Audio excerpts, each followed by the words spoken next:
সন্ধ্যাবেলা বেগুন খেতে করতে গেলাম চুরি। ইন্সপেক্টর সিদ্দিক, কি বেদবের বেদব, আমার চেয়ারে বইছো কা তুমি? হ্যাঁ কি হবে তো আমি আমাকে শেয়ার করি, আমরা বমু না?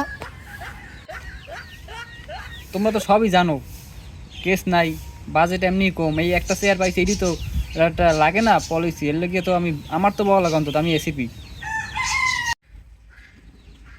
হ্যালো, এসিপি বলছি। খুন কোথায়? ওকে ওকে, যাই হোক একটা ফোন আইছে, এমার্জেন্সি একটা কেস আইছে, মার্ডার, ফার্স্ট আসো। সিদ্দিক, খোঁজ নিয়ে দেখো কে ফোন দিছিল আমাদের, তাড়াতাড়ি। জি স্যার, আমি এখনই দেখতেছি স্যার। এই এই এই, তুমি কে? তুমি এখানে কেন? না স্যার, আমি পাশে বাসার কাজের মেয়ে, আমি দেখতে আসছি, আমি কিছু জানি না স্যার। এই আসো আসো, ভিতর সবাই বসো, এখানে বসো। স্যার আমি কিছু জানি না। বসতে বলছি না তোমাকে, তুমি বসো এখানে। আচ্ছা বুঝলাম তুমি কাজের মেয়ে, তাও পাশের বাসার, কিন্তু আর সবার আগে কে দেখছে আর আমারও কিন্তু স্যার স্যার, এই দারোয়ানদের পাইছি স্যার, এই ওই দারোয়ান স্যার। স্যার এই দারোয়ানকে ধরে নিয়ে এসেছি স্যার। ওই ছিল স্যার, ওই ছিল স্যার, ওই আমাদের ফোন দিয়েছে। কি হয়েছে সত্যি করে বলো। স্যার আমি কিছু জানি না স্যার। স্যার ঘটনা কি হয়েছিল সব খুলে কও। স্যার আমি সকালবেলা ম্যাডামের পার্সেল নিয়ে আসি স্যার, তারপর দেখি ম্যাডামের রুম লক করা, আমি নক দিয়ে দেখি রুম খোলাই ছিল স্যার, আমি আইসে দেখি এই অবস্থা স্যার, তারপর আপনাদের ফোন। পার্সেল? কিসের পার্সেল? কই সেই পার্সেল নিয়ে যা।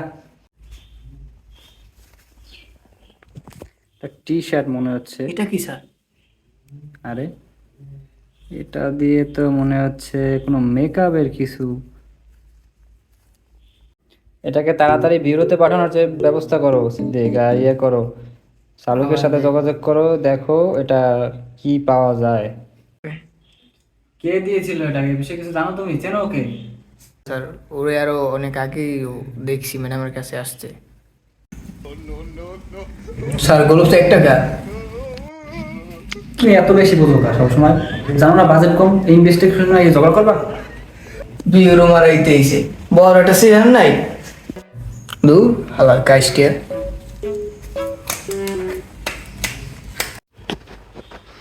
ভালোভাবে দেখো, কোথাও না কোথাও তো খুনি কোনো না কোনো প্রমাণ রেখে গেছে।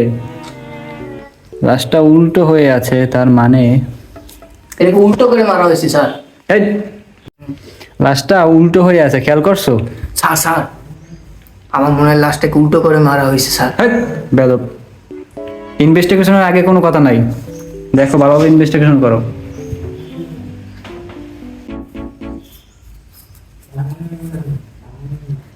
এই নখের দিকে খেয়াল করছো? নখটা কেমন লালচা।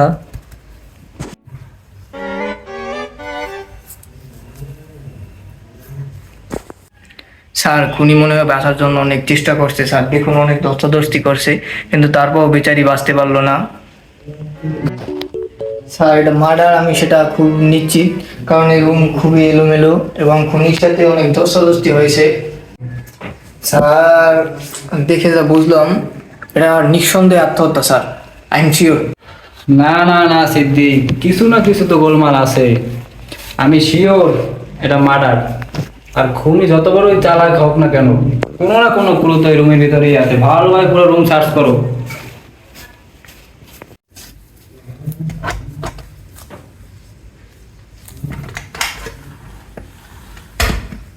এই দেখতেছেন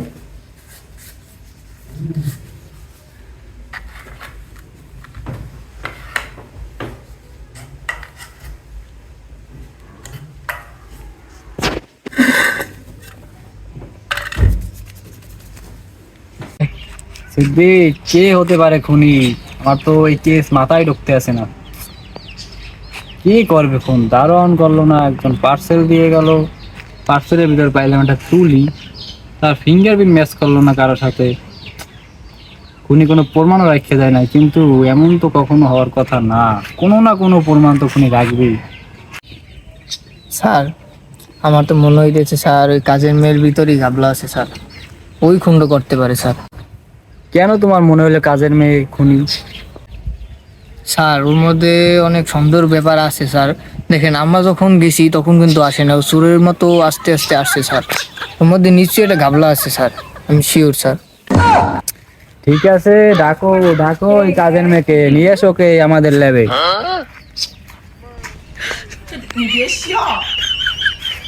স্যার আমাকে ডাকছেন? তুমি যে খুন করছো সেটা তোমার চেহারা দেখেই বোঝা যায়। এখন তুমি কি বলবা না আমরা আমাদের মতো চেষ্টা করব? আর একটা কথা শুনে রাখো, তোমার যে খুনের অনেক প্রমাণ কিন্তু আমাদের কাছে এখনো আছে।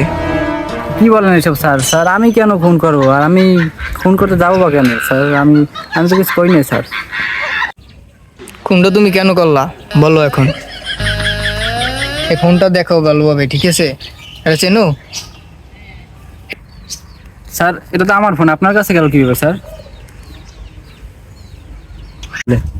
কি রকমের বোকা খুনি তুমি, তাড়াহুড়ো করে এমন ভাবেই খুন করছো যে তোমার নিজের ফোনটাই তুমি খুনির লাশের কাছে রেখে আসছো।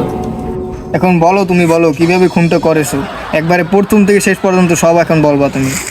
আর স্যার আমি টাকা নিয়ে পালাই নাই স্যার। আমি যদি পালাই যেতাম হঠাৎ বাসা থেকে স্যার সবার সন্দেহ হতো যে আমি খুনটা করছি। এই জন্য স্যার আমি পালাই নাই, কিন্তু আপনারা স্যার বুঝতে পারাইছেন। তারপর চালিয়ে যাও চালিয়ে যাও, তারপর কি হয়েছে বলো। আর যে পার্সেলের বিষয়টা ওইটা তুমি কিভাবে সাজিয়েছো বলো। স্যার পার্সেলের বিষয়টা হচ্ছে গিয়ে আমি আমি স্যার ওই যে দারোয়ানকে দিয়েছিলাম কিছু টাকা, ওকে বলছি যে বলবা ওই লোক ম্যাডামের কাছে আগেও আসতো সেম, তো এই জন্য স্যার ও ভুল সাক্ষী দিয়েছে। আর স্যার পার্সেলটা হচ্ছে গিয়ে আপনার ওই যে আমি নিজে, আমার এক চাচাতো ভাই আছে, ওকে টাকা দিছি, ওকে টাকা দিয়ে পার্সেলটা আনাইছি। পার্সেলটা একটা সাজানো স্যার, যাতে সবাই ওদিকে সন্দেহ করে আর আমি এদিক থেকে বের হয়ে যাই স্যার। তাহলে এই হচ্ছে সব ঘটনা। তোমার তো ফাঁসি হওয়া উচিত। কিছু টাকার জন্য তুমি একটা নিরীহ প্রাণকে খুন করেছো, জানো কত বড় অপরাধ? আমরা চেষ্টা করবো তোমার ফাঁসি দেওয়ার। ফাঁসি